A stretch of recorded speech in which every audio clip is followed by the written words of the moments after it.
everyone. Welcome to Sanmarga classes. ಭಾಗಲಬ್ಧ ಸಂಖ್ಯೆಗಳು ಅಧ್ಯಾಯದ 17ನೇ ಪ್ರಶ್ನೆಯನ್ನ ಗಮನಿಸಿ. ಪೂರ್ಣ ಸಂಖ್ಯೆಗಳಲ್ಲಿ ಆವೃತ್ತವಾಗಿಲ್ಲದ ಗಣಿತದ ಮೂಲ ಕ್ರಿಯೆಯು ಆಯ್ಕೆ ಎ ಸಂಕಲನ ಮತ್ತು ಗುಣಾಕಾರ, ಬಿ ಗುಣಾಕಾರ ಮತ್ತು ವ್ಯವಕಲನ, ಸಿ ವ್ಯವಕಲನ ಮತ್ತು ಸಂಕಲನ, ಡಿ ವ್ಯವಕಲನ ಮತ್ತು ಭಾಗಾಕಾರ.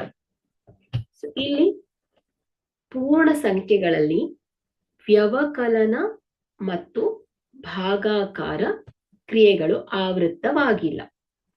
ಇದರರ್ಥ ನೋಡಿ, ಪೂರ್ಣ ಸಂಖ್ಯೆಗಳನ್ನ ಕಳೆದು ಅಥವಾ ಭಾಗಿಸಿದಾಗ ನೋಡಿ, ಉದಾಹರಣೆಗೆ 2, 5. ಇದೆರಡು ಪೂರ್ಣ ಸಂಖ್ಯೆಗಳು. ಇದನ್ನ ಕಳೆದಾಗ ಉತ್ತರ ಏನ್ ಬರ್ತಾ ಇದೆ? -3 ಬರ್ತಾ ಇದೆ. ಇದು ಪೂರ್ಣಾಂಕಗಳು ಋಣಾತ್ಮಕ ಚಿಹ್ನೆಯನ್ನ ಹೊಂದಿದೆ. 5 - 2 ಎಷ್ಟು ಬರ್ತಾ ಇದೆ? 3 ಅಲ್ವಾ? ಹಾಗಾದ್ರೆ ಇಲ್ಲಿ ಪೂರ್ಣ ಸಂಖ್ಯೆ ಬಂದಿದೆ. ಇಲ್ಲಿ ಪೂರ್ಣಾಂಕಗಳನ್ನ ಒಳಗೊಂಡಿದೆ. ಕೆಲವೊಂದು ಸಂದರ್ಭದಲ್ಲಿ ಆಗತ್ತೆ, ಕೆಲವೊಂದು ಸಂದರ್ಭದಲ್ಲಿ ಆಗಲ್ಲ. ಹಾಗಾಗಿ ಇಲ್ಲಿ ವ್ಯವಕಲನದಲ್ಲಿ ಈ ಕ್ರಿಯೆ ಆವೃತ್ತವಾಗಿಲ್ಲ. ಅದೇ ಭಾಗಾಕಾರದಲ್ಲಿ ನೋಡಿ, 2/5 = 0.4 ಬರ್ತಾ ಇದೆ.